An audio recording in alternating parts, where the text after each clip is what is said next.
Այսօր երկրորդ շանս եմ տալիս պանդիկներին։ Իրականում շանսը մի 10-րդն է արդեն, իմ կյանքում երբ փորձել եմ դուրս չի եկել։ Բայց ես հիմա քանի որ փորձում եմ լրացնել պրոտեինը օրվա ընթացքում, սրանք կարան լինեն համով ծև։ Իրենք կարան փոխարինեն նաև մնացած քաղցր բաներին, որ ուտում եմ օրվա ընթացքում։ Չնայած նրանք ունեն շատ բարձր կալորիականություն, ամեն մեկի մեջ կա 8 գրամ պրոտեին։ Իմ մոտ այսօր ելակի ու խտացած կաթով ինչուկով է։ Իսկ արդեն դուրս չի գալիս։ Ես ավելի վատ եմ հիշում, բայց կաթնաշորի համը մեկը ուժեղա։ Իսկ ես հենց այդ համից եմ ավաշ եմ սիրում։ Նորից չեմ ուտի, այլև մի հատ ավել ձու ուտեմ օրվա ընթացքում։ Մի պրոտեին է կլինի ու այսքան կալորիական չի լինի։ Անցնենք մյուսին։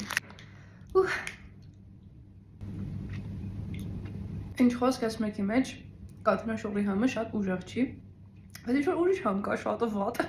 Այս կծելուց է տհաճ, այն մեկը послевкусյան է տհաճ։ Ամեն դեպքում չէ, պանիկները չեն լինի իմ քաղցրն ու սպիտակուցը լրացնող ուտելիքը օրվա մեջ, բայց ես հələ տարբեր ուտելիքներ կփորձեմ սպիտակուցով հարուստ, տեսնեմ ինչն է ավելի դուրս գալիս։ Իսկ եթե դուք ունեք մեթոդներ սպիտակուցը լրացնելու օրվա մեջ, ցանկալի է հեշտ, կխնդրեմ կիսվել։